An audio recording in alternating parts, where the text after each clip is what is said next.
ॐ श्री गणेशाय नमः।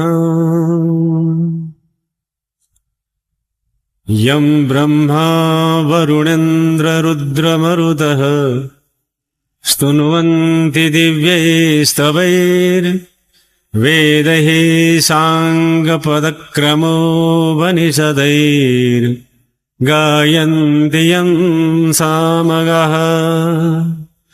ध्यानावस्थिततद्गतेन मनसा पश्यन्ति यं योगिनो यस्यान्तं न विदुः सुरासुरगणा देवाय तस्मै नमः। श्रीमच्चन्दनचर्चितोज्ज्वलवपुः शुक्लाम्बरा मल्लिका मालालङ्कृतकुण्डला प्रविलसन् मुक्तावली शोभिता। सर्वज्ञाननिधानपुस्तकधरा रुद्राक्षमालाधरा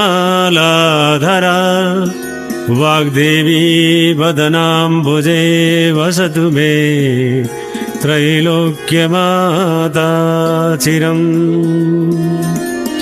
मूकं करोति वाचालं पङ्गुं लङ्घयते गिरिं यत्कृपातमहं वन्दे परमानन्दमाधवम्। नमो भगवते तस्मै व्यासायामिततेजसे यस्य प्रसादाद् वक्ष्यामि नारायणकथामिमाम्। नारायणं नमस्कृत्य नरं चैव नरोत्तमं देवीं सरस्वतीं व्यासं ततो जयमुदीरये। श्री कुमारजी आज्ञा गर्नुहुन्छ, हे अगस्त्य मुनि, यस संसारमा नाश नहुने कुनै पनि विषय छैन। जब यो प्रकृतिले यस सृष्टिको संरचना गर्यो, क्रमशः नाश पनि सँगै जोडेर पठाएको हुन्छ। यस संसारको मूल विशेषता नै यही नै हो, जसको उदाहरणमा सतीदेवीले जसरी आफ्नो शरीरको त्याग गर्नु पर्यो, अङ्ग प्रत्यङ्ग पनि क्रमशः यही अवस्थाबाट आफ्नो शरीरबाट विस्थापित हुनु पर्यो।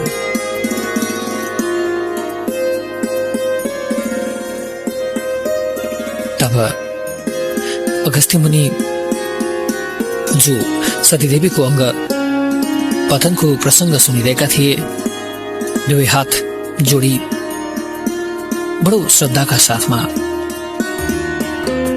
कुमारजीले अगस्त्य मुनिलाई एकपटक हेर्नुभयो। हे अगस्त्य मुनि, एवं प्रकारबाट सतीदेवीको अङ्गहरू पतन हुँदै गए। राजगृहमा गई कुइनो पतन भयो। त्यहाँ राजगृहपीठ राजेश्वरी देवी उल्का मुखी योगिनी हरेश्वर महादेव उत्पत्ति भए। शिवशक्ति स्वरूपले रहे त्यस पुण्यभूमिमा वायु आई तपस्या गरे। ईश्वरी प्रसन्न भएर सम्पूर्ण जीवात्माको प्राण वायु भएर रहन सके भन्ने यो वरदान दिइन्। त्यहाँबाट महापन्थमा पुग्दा देब्रे कोहिना पतन भयो। महापन्थ पीठ प्रचण्ड चण्डिका देवी रेणुका योगिनी विश्वमित्रेश्वर महादेव उत्पत्ति भए। शिवशक्ति स्वरूपले रहे त्यस आनन्द भूमिमा विश्व वसुघड़ा आई तपस्या गरे। ईश्वरी प्रसन्न भई इन्द्रादि देवतालाई मोह गर्न सके भने यो वरदान दिए। फेरि कोल्हापुरमा पुग्दा उदर पतन भयो। कोल्हापुर पीठ महालक्ष्मी देवी नर्मदा योगिनी सुमनसान दक्षिणेश्वर महादेव उत्पत्ति भए। विश्व स्वरूपले रहे त्यस सिद्ध भूमिमा गरुण आई तपस्या गर्दा ईश्वरी प्रसन्न भएर नागहरू तिम्रो आहार हुनेछन् यो वरदान दिइन्। फेरि एकाकारमा पुग्दा दाहिने घुँडा पतन भयो। एकाकार पीठ रत्नादेवी शङ्कुपासा योगिनी उन्मत्तेश्वर महादेव उत्पत्ति भए। शिवशक्ति स्वरूपले रहे त्यस पूर्ण भूमिमा प्रस्तर पत्थर आई तपस्या गरे। ईश्वरी प्रसन्न भएर देवता मानेर मनुष्यले तिमीहरूलाई पूजा गरून् भनेर वरदान दिए। त्यहाँबाट ओमकारेश्वरमा पुग्दा माथिल्लो ओठ पतन भयो। ओमकारेपीठ मातृका देवी पूर्णधरी योगिन सन्तानेश्वर महादेव उत्पत्ति भए। शिवशक्ति स्वरूपले रहे त्यस मोक्ष भूमिमा कल्प वृक्ष आई तपस्या गरे। ईश्वरी प्रसन्न भएर चिताएको कुरा दिन सके भनी वरदान दिए। फेरि जयन्तीपुरमा पुग्दा कलेजो पतन भयो। जयन्तीपुर पीठ जयन्ती देवी खेचरा योगिनी कल्पेश्वर महादेव उत्पत्ति भए। शिवशक्ति स्वरूपले रहे त्यस सिद्ध भूमिमा तुलसी कुश आई श्रद्धापूर्वक तपस्या गरे। ईश्वरी प्रसन्न भएर धर्म कर्म गर्दा तिमीहरू रहनै पर्छ भनी वरदान दिए। अनि उज्जैनमा पुगेपछि रगतको डल्लो पतन भयो। उज्जैन पीठ महाकाली देवी लजिन्वर योगिनी झङ्केश्वर महादेव उत्पत्ति भए। शिवशक्ति स्वरूपले रहे त्यस आनन्द भूमिमा हिमालय पर्वतले तपस्या गरे। ईश्वरी प्रसन्न भएर यावत जीवात्मालाई मोक्ष दिन सके यो वरदान दिए।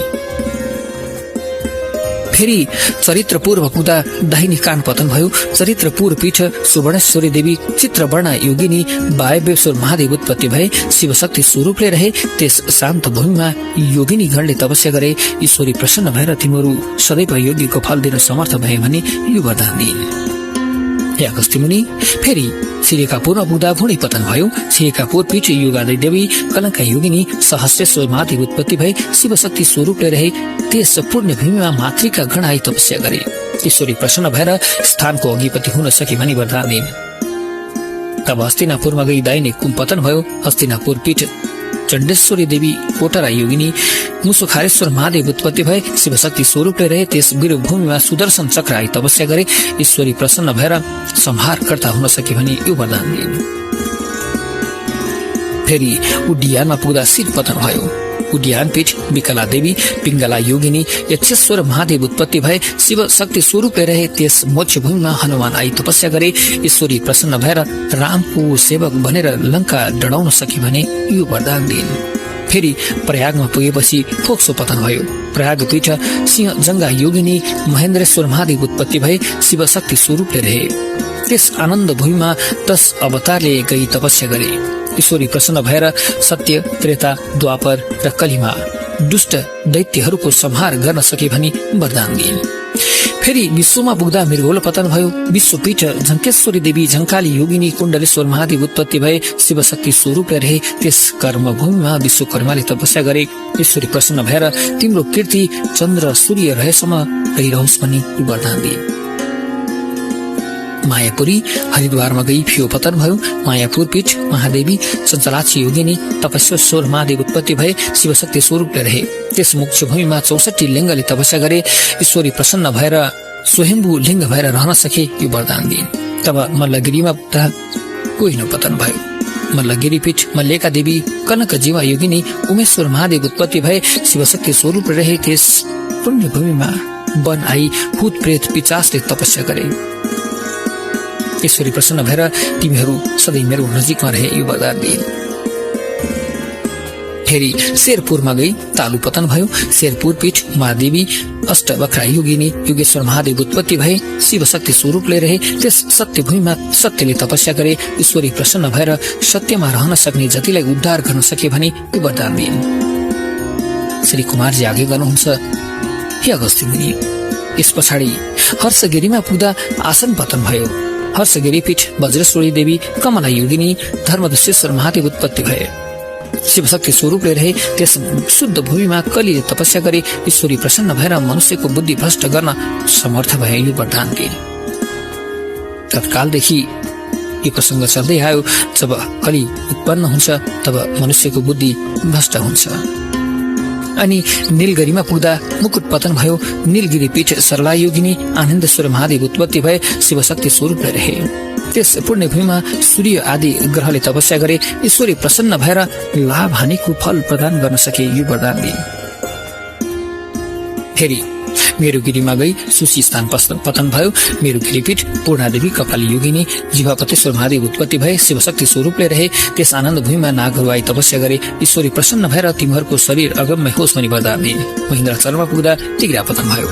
महेन्द्रपीठ इन्द्राक्षी देवी उर्गमना योगिनी तारकेश्वर महादेव उत्पत्ति भए। शिवशक्ति स्वरूपले रहे त्यस सुरम्य भूमिमा गई भक्तिपूर्वक लक्ष्मीले सेवा गरिन्। ईश्वरी प्रसन्न भएर कार्तिक औँसीका दिन सबैले तिम्रो पूजा गरून् यो वरदान दिइन्।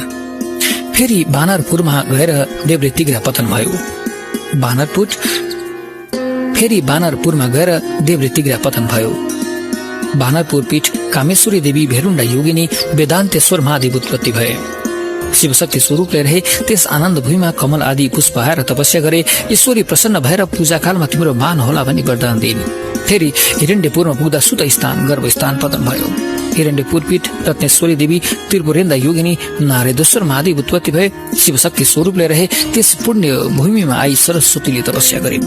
ईश्वरी प्रसन्न भएर सम्पूर्ण जीवात्माको बोलीमा तिम्रो बास होस् भनी वरदान दिइन्। फेरि महालक्ष्मीपुरमा गई बाउ करण पतन भयो। महालक्ष्मीपुर पीठ कमलासी देवी दिगम्बरा योगिनी त्रिकुटेश्वर महादेव उत्पत्ति भए। शिवशक्ति स्वरूपले रहे त्यस आनन्द भूमिमा अणिमादि अष्टसिद्धि आई योग मार्गले तपस्या गरे। ईश्वरी प्रसन्न भएर तिमीहरूको नाश हुने छैनन् भनी यो वरदान दिइन्। फेरि उमेशपुरमा गई कन्ड्याउलो पतन भयो। उमेशपुर पीठ त्रिपुर सुन्दरी देवी सुशङ्कोदरी योगिनी भैरवेश्वर महादेव उत्पत्ति भए। शिवशक्ति स्वरूपले रही त्यस शीतल भूमिमा मेघ बादलले तपस्या गरे। ईश्वरी प्रसन्न भएर लोकलाई जलदान गर्न सके भनी यो वरदान दिइन्। छायापुरमा पुग्दा बाँकी रहेका सम्पूर्ण अङ्ग पतन भयो। छाया छत्रपीठ छत्रेश्वरी देवी सुकोमला योगिनी पिचासेश्वर महादेव उत्पत्ति भए। शिव शक्ति स्वरूपले रहे त्यस मोक्ष भूमिमा गई काल आदि अष्ट भैरवले तपस्या गरे।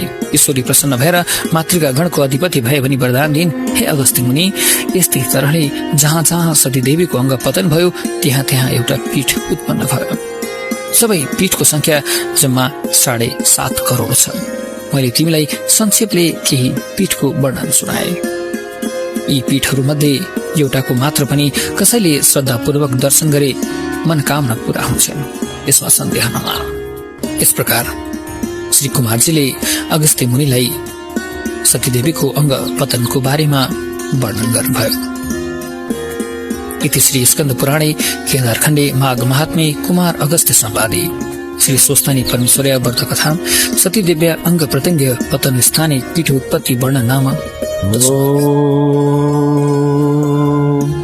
तत्रैव गंगा यमुना च तत्र गोदावरी सिन्धु सरस्वती च सर्वाणि तीर्थानि वसन्ति तत्र यत्राचितोदार कथा प्रसङ्गः। कायेन वाचा मनसेन्द्रियैर्वा बुद्ध्यात्मना वानुसृतिः स्वभावात् करोमि यद्यत् सकलं परस्मै नारायणायेति समर्पये तत्।